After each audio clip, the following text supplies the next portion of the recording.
This is Talib Jasir, founder and CEO of Afros and Audio, and I want to personally invite you, yes, you, to the 4th Annual Afros and Audio Podcast Festival, October 22nd and 23rd at the Warwick Rittenhouse Square Hotel in Philadelphia. Don't miss this 2-day conference for and by Black independent podcast creatives and audio professionals. Visit bit.ly AFAU Fest 22 to learn more.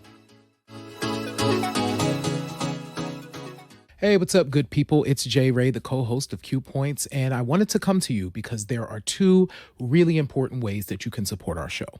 One is by subscribing to it wherever you listen to or watch your podcasts. Q Points is pretty much everywhere. The other thing that you can do is you can visit us on Apple Podcasts, on Spotify, and on Podchaser, and you can leave us a star rating. Please rate us 5 stars because you know you love Q Points. And on Apple Podcasts and on Podchaser, you can actually leave us a written review. It's not required, but it really does help to spread the word about the show, and it helps people to discover it as they're looking for new podcasts to listen to. We're always appreciative of you supporting Q Points. We thank you so much for all that you've done for us so far, and enjoy the show.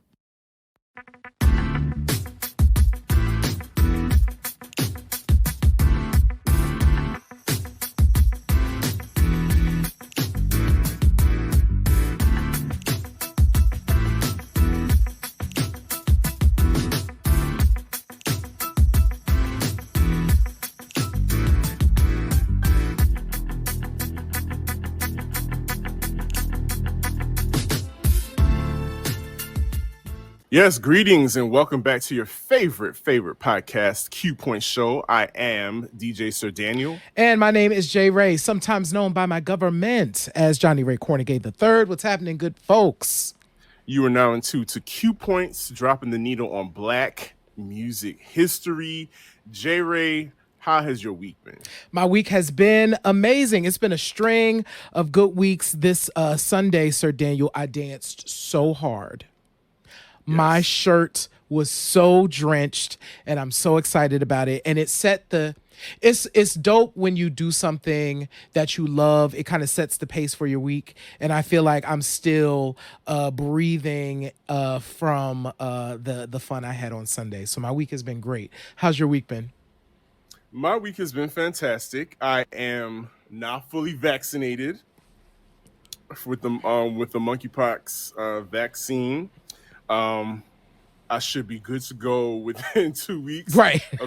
According to everybody, it's 2 weeks, and then you'll really be, you'll be immune, right, quote unquote. And also, now I will say that this time around, the first shot I got under my arm, the fatty part of my upper arm, but this time around they put it in the forearm section, a little higher up. This time around, it definitely, the bubble was a lot more noticeable. Interesting. Because it raises the skin and then it disperses through the body.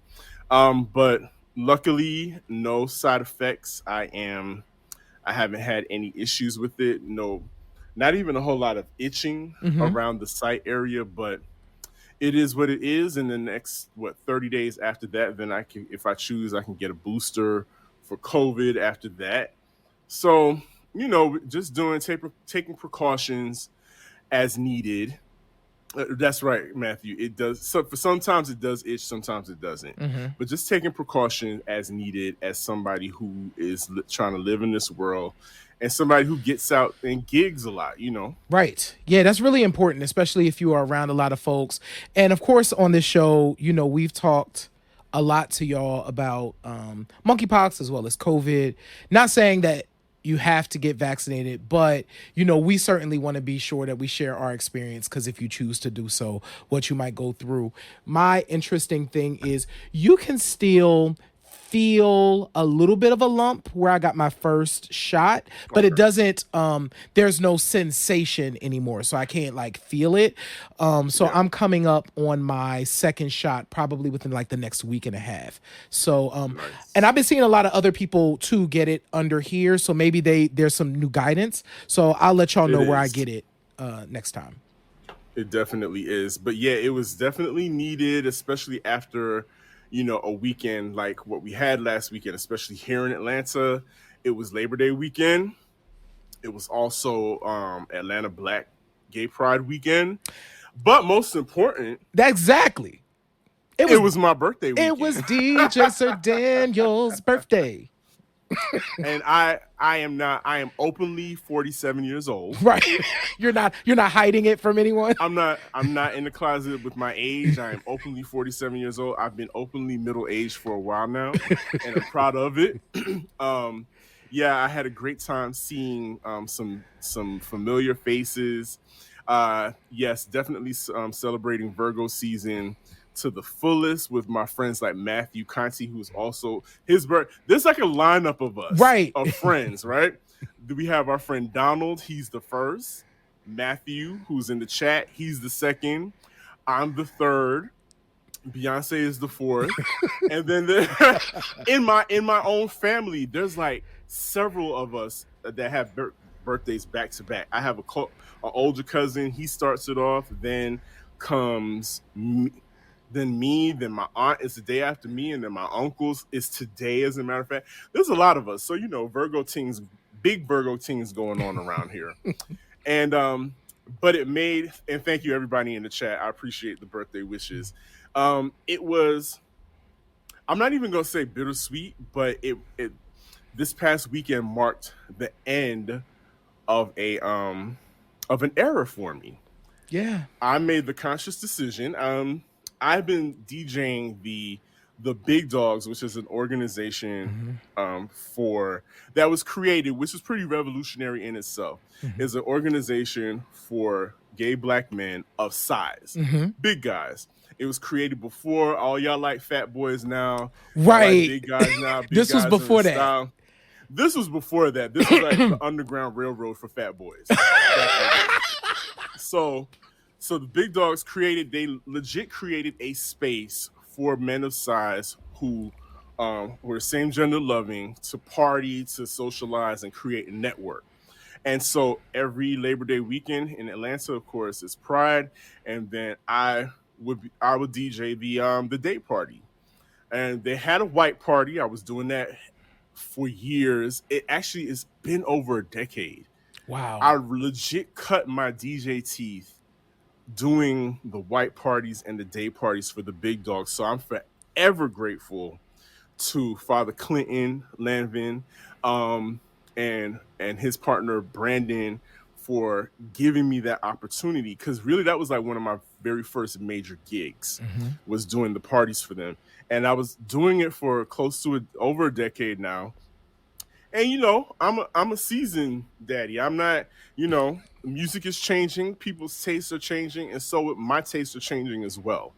And so that was my last day party for this particular organization. It was fun.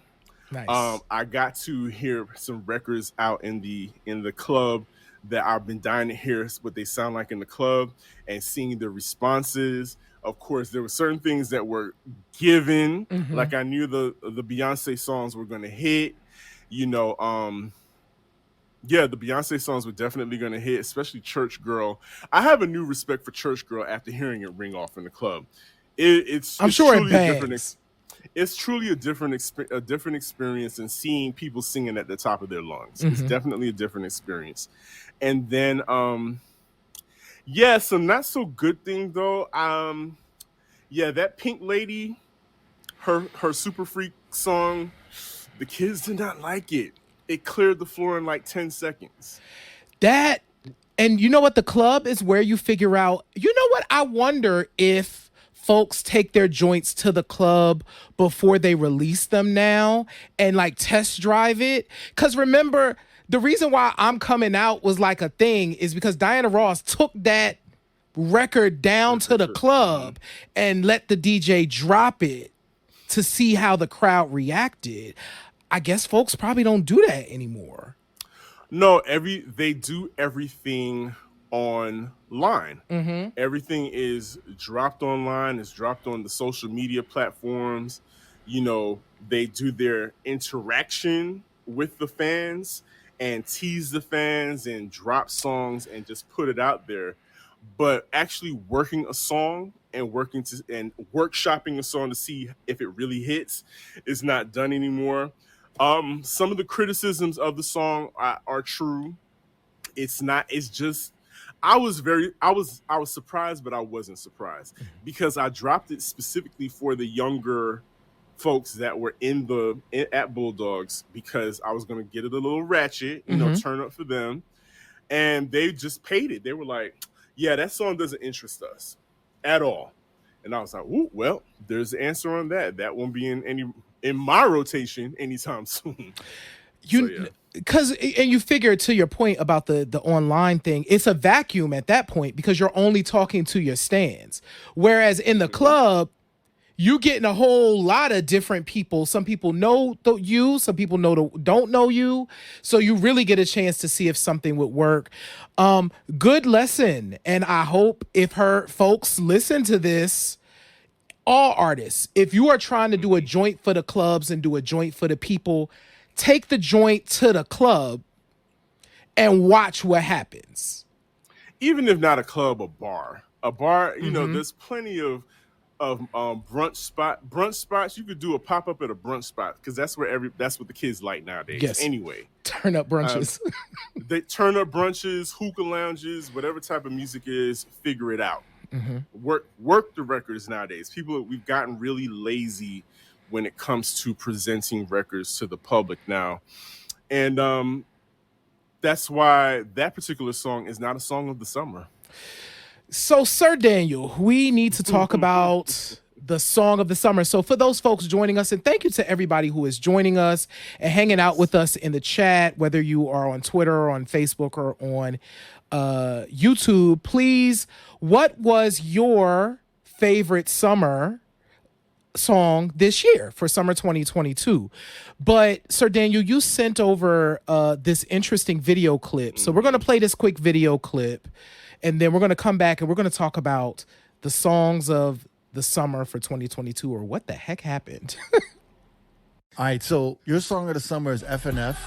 Yeah. Never's, yours is About Damn Time. Yeah. What's yours? TT me preguntó. Yeah. That one's really good. Yo, Crooked, but you never tell me, what's your song of the summer? I don't know if I have one, man. There's so many Bad Bunny songs that I look forward to playing, but I don't think there's like a song of the summer. We had Peppers last year, and Peppers demolished every room. This year, we don't have that. I'm not going to be able to play some of those records in every room. It's like that with hip-hop. Mm-hmm. It's like that with reggaeton now. Mm-hmm. Yeah. It's like that with R&B. Mm-hmm. It's like that with house. There is nothing integrating everyone together. I feel that people are not getting fed music correctly. Everyone's streaming. That structure of pushing records is not there. If I go to Bad Bunny, I'm going to lose a certain amount of the crowd. If I go to FNF, I'm going to lose some of the crowd. Yeah. Mm-hmm. If I go to Beyonce, I'm going to lose some of the crowd. There's no like new music that's integrating everybody.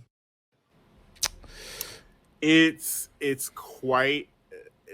all facts. When I saw that clip, I immediately sent it to you. I was like, this is a show because it's factual, and I've seen it in real time, and it may actually be a reflection of our society, being that we're back to we're almost segregated all over again. Mm-hmm. Like there are certain places you just can't. I don't feel like there was a song of the summer that brought everybody together. I don't feel like there was something that everybody, regardless of race, sexuality, whatever, I don't think there was a song that brought everybody together. Everything is super segmented. So it's like if you don't cater to a particular crowd, you don't, and you say you're like an all-inclusive DJ, you're a DJ that does open format, and you're in these spaces where there are lots of different people. Like he said, you drop a particular record and you're going to lose a chunk of the audience. Yeah, like even looking at the list, we put the list for the Billboard songs of the summer, and this chronicles the songs that most of the songs, because this is the week of September 10th, but you can look back and kind of see what's been trending on the charts. And I'm looking at this list, and yeah, I can't pick one song that would be like, oh, this is a joint. You know how I figure out what a song of the summer is? I was going to ask you that. What makes a song of the summer for you? So what makes a song of the summer for me is a wide swath of people from different generations kind of knowing that song. Not that they like it, not that they know all the lyrics, but that they're familiar with it. And when I look at the list, and so my barometer is my mother, because she listens to terrestrial radio when she's in the car. So if she kind of knows about a song, I'm like, and it's also a big song that a lot of people know about, I'm like, okay, this is probably what the song of the summer is, because my mom and a bunch of other people know this song. So this year, I don't think there is one of those. Like, Bad Bunny has had the biggest year. Bad Bunny is like the artist of the summer, like point blank, period. He's been selling out arenas. So shout out to Bad Bunny for really doing the work. But my mom don't know no Bad Bunny songs. She just heard Break My Soul like last week. Now, how did she avoid hearing Break My Soul? I don't think it was, she may not have been in, because it's not that the R&B radio that she listens to doesn't play it. It's just that it's probably missed her. You know what I'm saying? During that period of time. So yeah, what makes a summer of song for you? I'm sorry, a summer song for you, Sir Daniel? So as of late, I have been making everything is personal to me. Like most recently, I've just been listening to things that bring me joy and make me happy to hear. And those can very well be throwbacks. And but I agree with everything you said. There is when I think back onto songs that really hit the consciousness of the country and made its way into the consciousness of the country, like you said, it'll be on T-shirts. Right. You know, your late night talk show host is in his monologue mentions the song title somewhere. You know, things like that. Those kind of benchmarks will let you know what a song of the summer or a monster hit is. And that hasn't happened, or at least I haven't witnessed it in a long time. When we was just deciding to talk about this, I automatically thought back to 1984, when most of y'all probably weren't even born yet. But 1984 was a magical summer because it was the Summer Olympics. And we had not one, but two monster hits of the same title by two very different groups, but both songs were iconic to the country. What? Okay. I think I know what you. I think I know what you. I do. I know what song. What? Jump. Boom! There it is. By the Pointer Sisters and Van Halen. Wow. So that's what I consider like a majestic song of the summer. Everybody knew it, both of them had the same title, so it was interchangeable, but it was like, I don't know if maybe the song title has to be a verb or something that helps. I think that helps. Yeah, so that's how I identify a song as a song of the summer. Okay, so yes. I actually decided, I was like, oh, is this like a new phenomenon? Like, and then I decided to go back and look at last year, because child, time just flies. You know what was supposed to be the song of the summer for 2021, and it didn't happen. Remember Torculator? We kind of predicted that was probably going to be the song of the summer, and it didn't happen. But I looked at the list. I think "Leave the Door Open" was the song of the summer for 2022. It's one. It fulfills my criteria of Who's that by? "Leave the Door Open" by Silk Sonic. Oh, okay. Yeah. A lot of people knew that song from different. You could kind of drop it. It wasn't like a club song, obviously, but it was a song that was ubiquitous, and is still ubiquitous on multiple format in radio. But then Otherwise, it was going to be Kiss Me More by Doja Cat. Like, I was like, oh, maybe it was Kiss Me More by Doja Cat. You know, that was kind of the song last summer. And don't forget the Essence song by Thames. That was pretty major. You know, that was everywhere, and then it felt summery. It felt summery, yes. Yeah. And then I went back to 2020 and I was like, oh, Chris Brown had like 2 big hits that summer. The one with Slim Thug, and then No Guidance with Drake. I was like, those were like really big songs that kind of a lot of people knew. But are we still playing them today? Yes. Do you want to pull those out every summer? Like how, I don't know how the punch, the Oscars punch has affected it. But like, remember last year when we started the show, we were talking about Summertime by Jazzy Jeff and the Fresh Prince, and how that's a hallmark of Summertime is that song. People go back to that every summer. That's the hallmark of a summer jam. And I don't know if any of the songs that we talked about are going to be pulled out like how that song used to be. I think you're right. I don't think then to that point, we might be really far off from having true summer songs where it's like summer after summer, you're hearing that song. Like Before I Let Go is still a summer song. Right. You're going to hear it at the cookouts. It's good. It's good old ribs and barbecue music, R&B. Okay, so to your point, Essence was probably going to be that. Like, I feel like 5 years from now, you'll drop Essence and people will be like doing their little groove thing and be like, oh, this was my jam right here. It's in the pocket. Yeah. So I don't know. We'll see. We'll definitely see what happens next summer because we'll be here. We will. We'll still be talking about it and trying to figure out, hey, is this standing up to the test of time? Mm-hmm. So we would love to hear from y'all. So I'm actually going to drop a link in the chat so that y'all can send us a video. So shoot us some fan mail. We haven't done some fan mail in a long time. So go ahead. Oh, I just spelled that wrong. QPNT. Don't do that. Fan mall.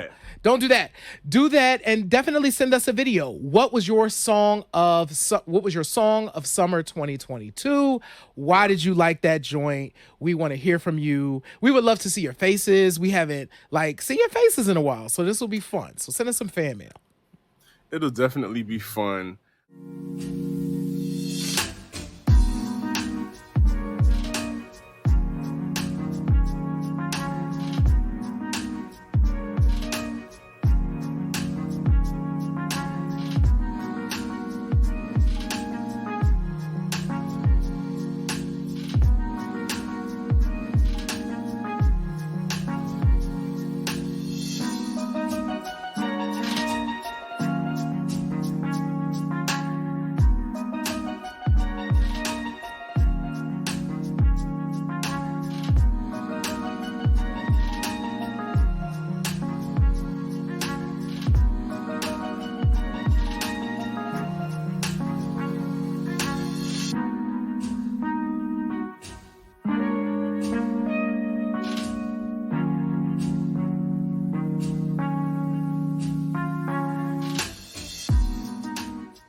And so I guess as we transition into the next segment of the show, I want to acknowledge a good friend that we had a friend of ours that passed away actually on the 3rd, on my birthday.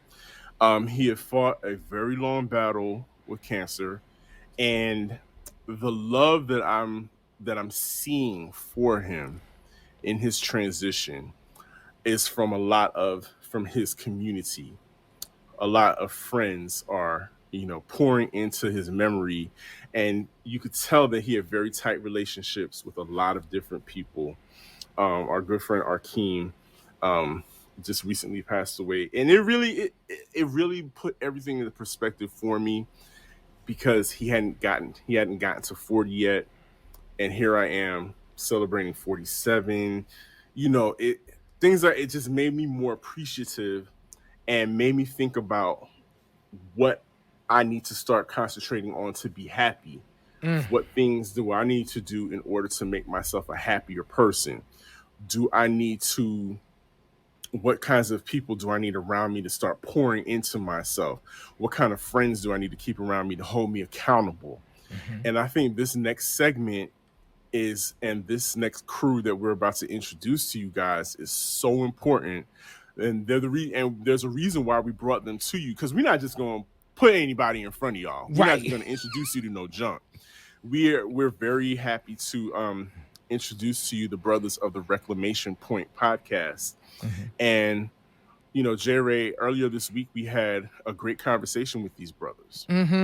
Yeah, it is so important, and and we're going to say this will come up at the top of the interview segment when y'all see it, but it's so important that we talk about Black men and our health.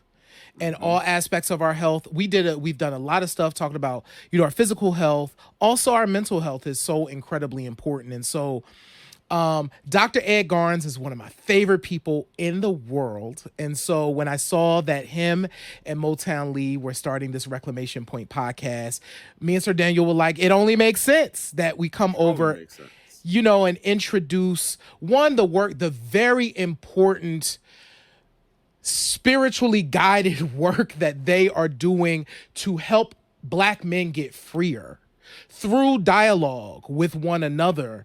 And so we actually have a full interview. You're only going to see a portion. We pulled out the first 20 minutes of the conversation.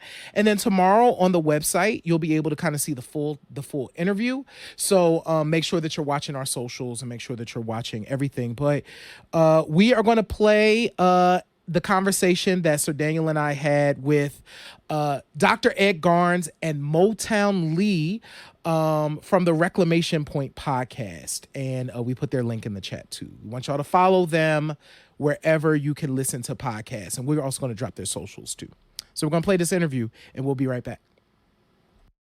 So we, over the course of our show, have really talked about Black men and health a lot, because it's really important, man. And I'm happy that we get an opportunity to do that every chance that we do.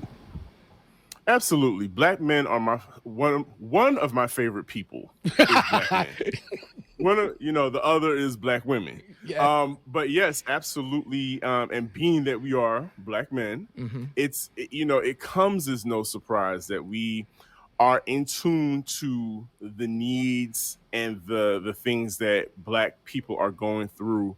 And each and every episode, like we strive to do on Q Points, is that we find the humanity in everything we discuss, even though we're discussing music. That's our larger platform, is we like talking about Black music.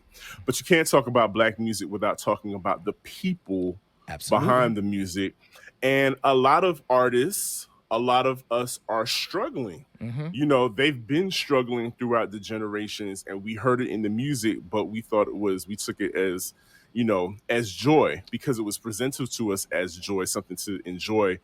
But there's a lot of pain that a lot of us are going through.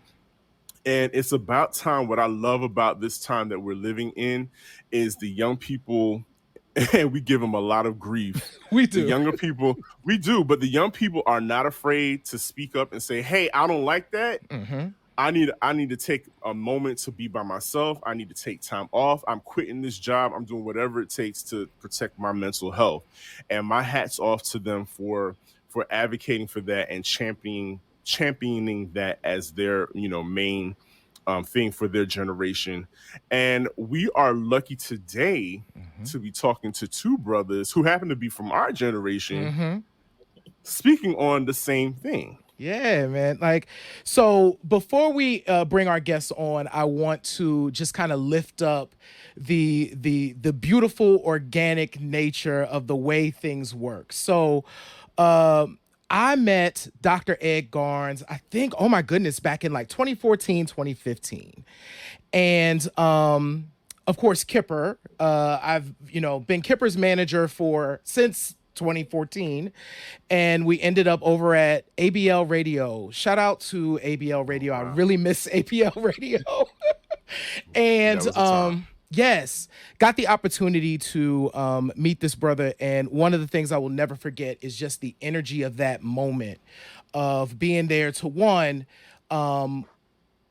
participate in the show and just kind of sit and watch, but watch also Ed's journey, right? So I was really excited when I saw that Dr. Garnes and Moetown Lee were starting a new podcast called Reclamation Point, and that Ed was like, hey, we should get on the phone. And we got on the phone, and here we are. So everyone, we are so excited. You know how we love bringing other podcasters on to talk about their shows. It's a thing. And so we are so excited because now we are going to bring on Dr. Ed Garnes and Moetown Lee of the Reclamation Point Podcast. Welcome to the show, brothers. How is everybody feeling today? Hey, man, we feel amazing. I feel good. I've already had my sweet tea intake, so I'm good. Now, wait a minute. Was this with Domino sugar? I don't know if it was Domino's, but it was loaded to the point of almost a diabetic coma, like we have to have it in the South. So it was good. Okay. We're gonna Bad for some stevia or something. Right. We gotta get the brother together over there. Absolutely. Well, I'm so pleased, just like J. Ray said, I'm so pleased to have both of you on the show today. I had the opportunity and the pleasure to catch the very first episode of the Reclamation Point Black Men and Mental Health podcast. And I got to say, I was immediately drawn in by the two of you's relationship, because we're not just co-hosts. You guys are legit friends. Yeah. And the conversation, the conversation took a lot of vulnerability.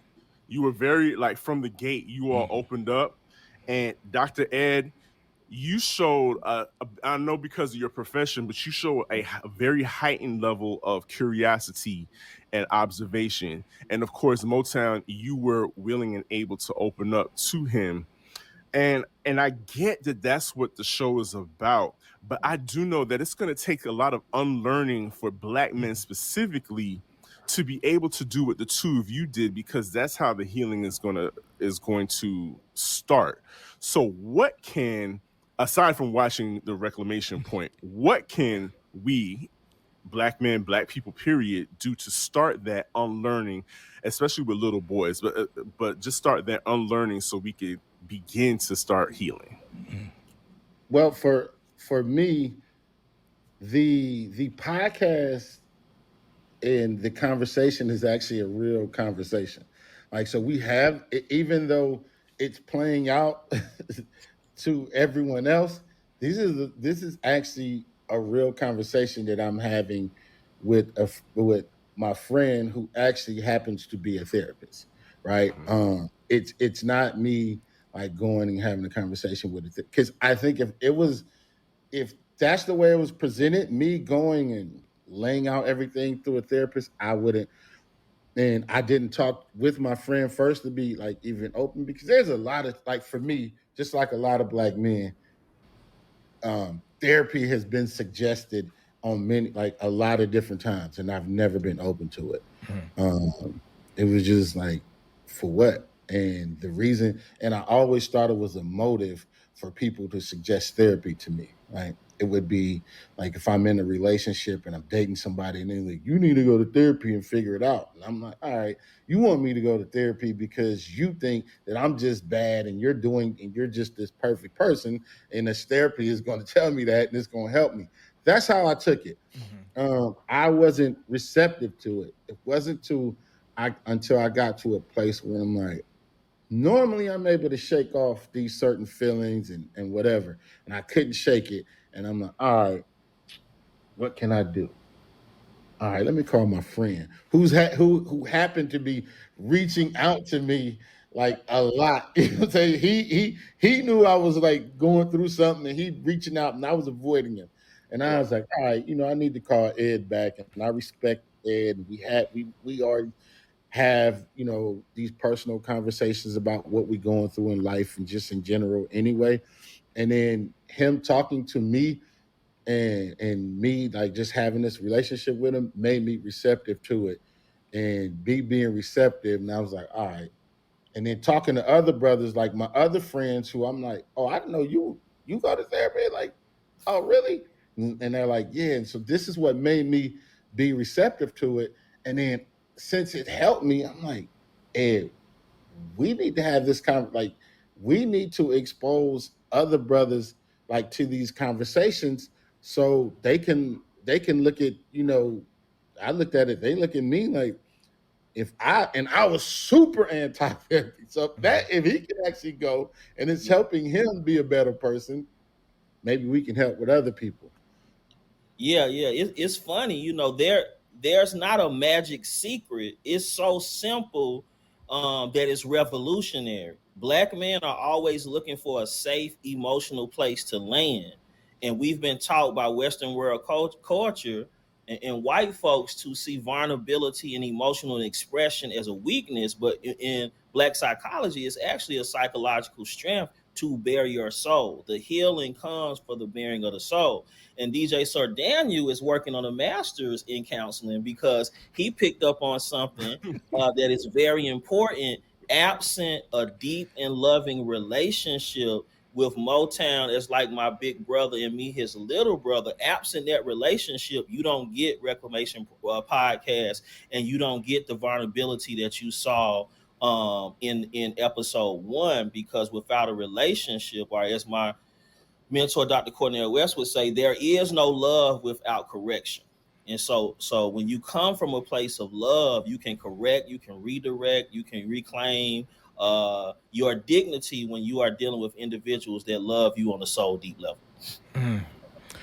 Wow. Told you, I know, but we do this. I love it when I get a chance to do this with. I swear, Ed, every time. Every time me and Jay Ray talk, it's like a family reunion and fish fry all in one. Yep. The first episode really did illuminate something for me that I had not thought about. I feel like I'm pretty well versed in things. I understand what things like depression look like, what things like having challenges. But one of the things that was highlighted at the very beginning, in Moetown, you were telling your story about, hey, this big win happened. I wasn't really talking about it. And it got me thinking, and DJ Sir Daniel, you know this about me. I don't typically celebrate the wins. Like, I don't talk about the stuff that's happening, really good things, right? I'll be excited about it, but I'm always planning for the next thing, right? That thing happened, that was good, dope, but I'm on now to the next thing. It got me thinking about like the importance of, as Black men, celebrating ourselves and being okay with that. So I'm just curious to know y'all thoughts on, 1, that statement, and 2, how do we start breaking those cycles and truly as Black men being okay with saying, no, I did good.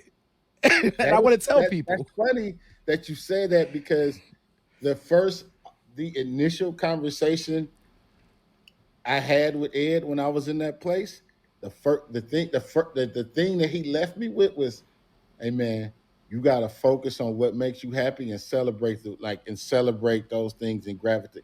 Because before, like, I, just like you, I'm like, I'm only as good as the next thing I do. Right. I'm like, you know what? You just broke this record. And this artist went from just backyard to selling 5 million copies. And I'm like, that ain't nothing. It's all about the next. And everyone comes to me like, what music festival is this big thing, y'all went from a parking lot to this. And I'm like, yeah, but we're not the biggest Coachella, right? You know what I'm saying? We'll figure it out.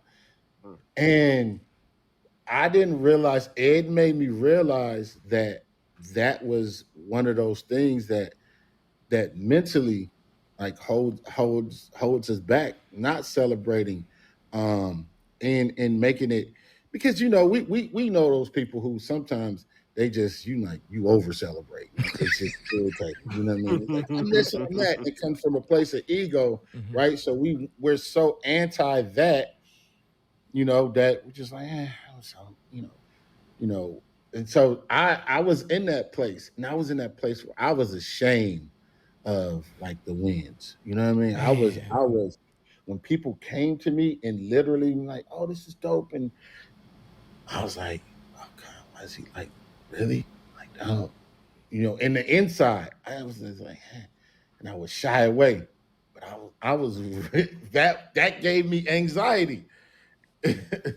So one of those things that I always, it's probably, we talked about a lot of different things, but that was the first thing the tool he gave me to think about and focus on about being better mentally. It's funny, y'all, because we are taught by white society that we as Black folks have to earn our joy. Like it's something that we have to do to earn our liberation, to earn being respected. So we have been conditioned by a white supremacist culture to not facilitate joy. And then also because I don't know a Black person that doesn't work hard. Like every Black person I know works hard. All right. So let's get that misnomer out that we don't work hard. Right. So every Black person works hard. But what we tend to do with joy and mental health is see it as a celebration after something when it has to be proactive. Right. You have to facilitate joy every day of your life, because the facilitation of joy is like a bank account. If your mental health bank account, every day you're facilitating joy in some way, you are not depleted and working from a deficit when life hits. We know as Black men, we walk out the street, we a target. That's Trump. Right? So we got to store up our joy like a good credit rating. And so people think that the sweet tea is just me wanting diabetes. It's not. Here's what you have to think about with the sweet tea. The first thing that my grandmother taught me to cook was chicken wings and sweet tea. So that's actually my mental health armor, and how I cope and deal with things is that it's like her messages come through the sweet tea and the chicken wing. So it's not like I just want to drink this, right? But it's become a healing strategy because I remember my grandmother's sayings, and her sayings was all about resiliency. That's what Southern grandmas give us, right? And so that's what we have to remember, is that joy is a process. Joy is ours to have. Joy is ours for the taking. And also, just humor. Like if you look at social media, Black folks gonna laugh. All right. When we was in the pandemic, a good meme, a good funny video, we gonna laugh. Right? But we don't realize that is a psychological strength, having a gallows sense of humor. People think that I survived academics off of intelligence. Richard Pryor, a state need half of my degree because Richard Pryor got me through. Laughing to keep from crying, facilitating joy are things that we have to make an everyday practice, like a healing suite that we create for ourselves on a daily basis. We don't have to be reactive. We can be proactive and store up some joy. You know what? I couldn't think of a better analogy for it, because to both of your points, like when it comes to good things and whatnot, the way I try to approach it is, and I have another question after this, the way I approach it is just making sure that I approach it from a stance of gratitude, and just constantly having the gratitude, and then the gratitude triggers joy. And so Moetown is like, because I approach it from that way, it kind of negates the guilt, because same, I feel it's like people, you get done doing a set and people get their life and they have fun and they come up to you and be like, oh man, you did that. And, I'm like, oh man, that's, thank you. Instead of just that whole, thank you very much. That it's not fake humble, but it's definitely, it's like, okay, enough of the humility act. It's like, okay, enjoy it. That's why in that moment when I see people, Moetown, we were talking about this earlier about enjoying the craft of DJing. In that moment, when I'm seeing people singing to the top of their lungs and dancing, I have to stop, not think about my next song is queued up, but I'm stop and just take in that moment and enjoy that visual, and it's like, this is why you're doing this. But I want, Dr. Ed, you said something earlier that I picked up on, and it was about being able to correct with love. And you two are venturing off into the podcast landscape. And when we see two black men in a podcast, everybody's like, oh, here we go. Another alpha male podcast, and telling black women what's wrong with them, and telling all the gay people what's wrong with them and why you're not a real man. And you guys have a lot to battle against, because that has been what's been presented, and that's what kind of won, because that was the only thing out there. How are you preparing yourselves to go out there in the battlefield as it pertains to podcasting and cutting through the nonsense and getting your message heard? Well, they say cream rises to the top, authenticity rises to the top. We have no interest in like being the number one podcast for ego. We are doing this to normalize mental health and freedom for black men. And so when you have a divine purpose, it kind of takes care, and your space is created for you, because some people would say, oh, crap, like you said, podcasters are inundated with black men talking toxic. Where do you fit in? It's always a place for brothers that's real and authentic, which is why Q Points has a place, right? Because what you all bring to the table is unique. But I think what's different, what you're describing is ego and toxic masculinity and bootleg versions of white masculinity being dominant that you see on these particular podcasts. Because Moetown and I have a deep relationship for each other, it's rooted in respect, and it's rooted in a community orientation that has always guided black folks that we have forgotten. So it's funny, the clip that Moetown just did for episode 2 is going to really shock people, because it's talking about that particular love factor. And so I think we make space for ourselves because we are willing to be vulnerable and talk about our mistakes. And to show you episode 2, when it comes out, you're going to see Moetown shocked, because I revealed some things even Moetown didn't know.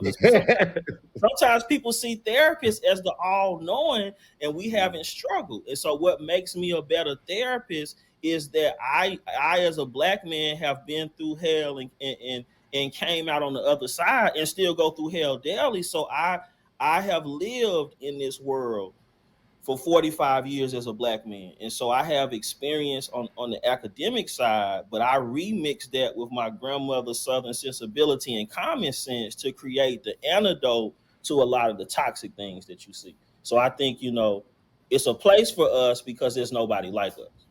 Right. And the approach we took is education through experience. It's like our lives, your entertainment.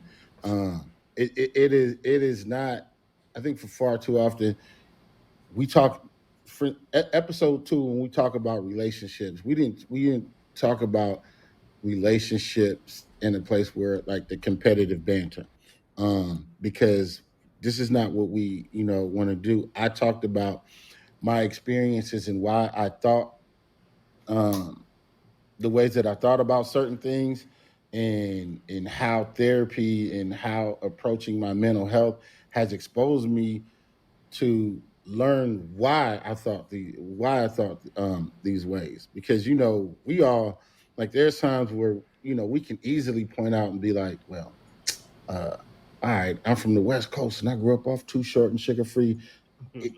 Bees ain't ish, right? And I'm like, yeah, that's my mentality. Like, I'm just gonna get over as like whatever. Or growing up, like, I'm just gonna have less. How many did you knock down? How many numbers did you get? Like, right? We got to the root of like the mental aspect of why I personally thought that way and why I approached sex in that manner. And in episode 2, we talk about me actually, my first sexual experiences was with like older women. I basically was molested by older women. And through that, sex was never this like love, this amazing thing. It was like a thing of perversion. It was like, I was ashamed. So we talked about why I got there. It wasn't it's not to bash women, because that things happened to me. It was why I personally thought the way I thought and how I thought about how I viewed relationships, and how me getting a better mental understanding of myself is helping me progress and not look at situations like I did. Man. Woo! Look, I don't think a lot of people oversell stuff. Right. But we didn't. We undersold that. We undersold that. That was, first of all, Dr. Ed be preaching. Yeah. Like, we should have been passing around a collection plate. Right. And I just J-Ray, I thoroughly enjoyed that conversation with those brothers of the Reclamation Point Podcast. And I truly believe you all are going to enjoy their conversation as well. So we strongly encourage you to check out not only the rest of our conversation here on Q Points, which will be available tomorrow, but go check them out, follow them on the platforms, and go listen to the 2 episodes are up now for you to check out. And you will really get into it. Like Dr. Ed said, they don't come from a place of ego.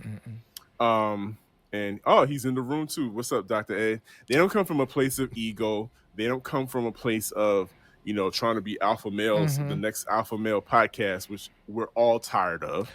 This is really about coming from a place of healing, and that's going to cut through. So shout out to them. I'm really excited to see what happens next for these brothers. Absolutely. Yeah, I watched episode 2 yesterday, and y'all just watch episodes 1 and 2. I felt freer watching that, and even watching this interview back.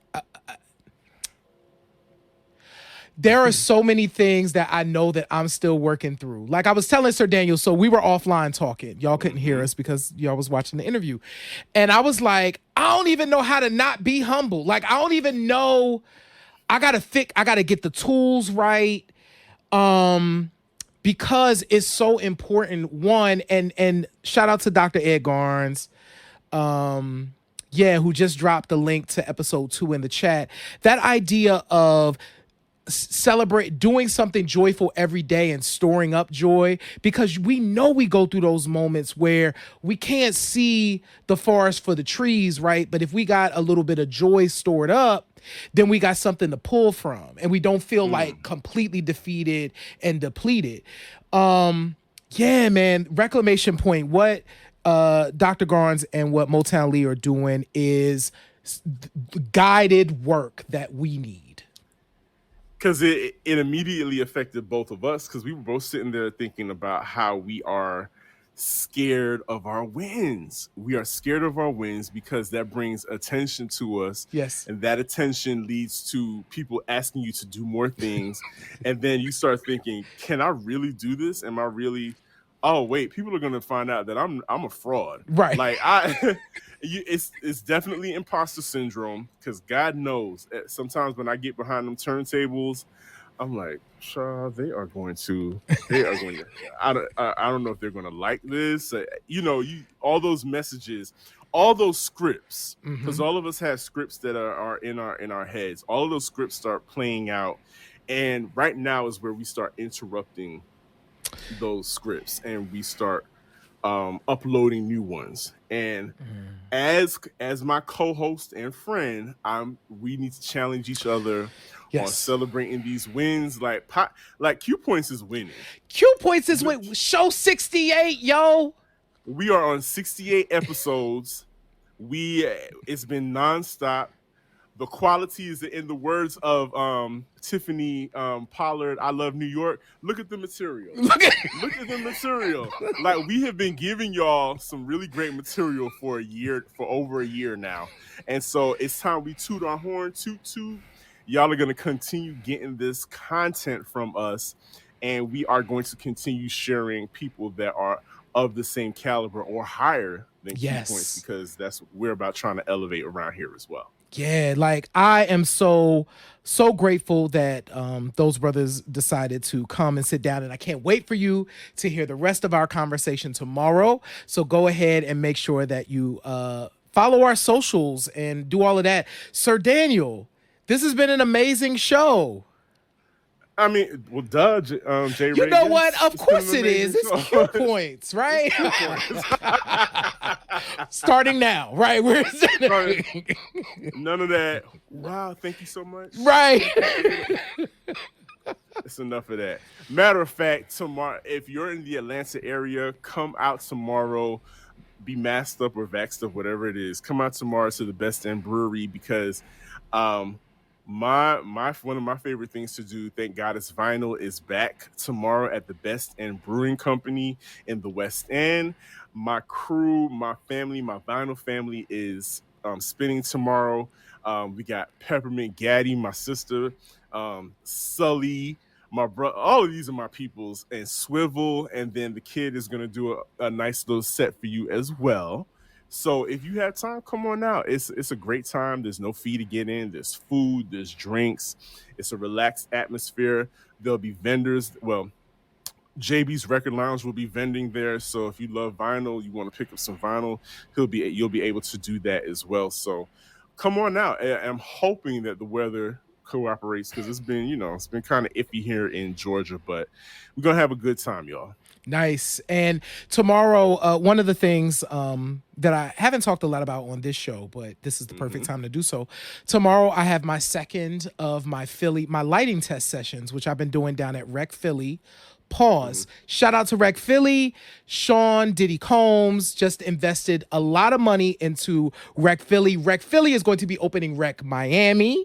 So shout out to those good folks who invited Q Points over onto Rec Philly, put us on stage, gave us an opportunity to talk to the Philadelphia community about what we do. And Rec Philly is really growing, especially with the investment of one Sean Diddy Combs. It's been a big week for Rec Philly. So I'll be doing the second of my lighting test sessions. If you follow me on Twitter and on Instagram, you know that I posted an image today from my first session. I met that brother at that event that we did over at Rec Philly with Q Points. So I'll be doing the second of those sessions. And you know what? Just not being afraid of the fact that I'm also a photographer. I forget. Sometimes. An amazing photographer, yes. Thank you. I forget, and it's kind of exercising, getting the muscle together, but also practicing. So I have a full slate of practice sessions for September. I'll be announcing my October sessions next week. So if you're in the Philly area and you're like, I'm trying to get a free photo shoot with J Ray because he practicing, you need to be watching my socials. For sure. Wow. Well, we've come to the end of this episode. I'm full. Yeah. I am fortified with this has been a really great episode. And I cannot wait to see everybody next week. J Ray, what do I always tell the kids? In this life, you have a choice. You can either pick up the needle or you can let the record play. I am DJ Sir Daniel. And my name is J Ray, y'all. Peace. And this has been Q Points, dropping the needle on Black music history. Peace.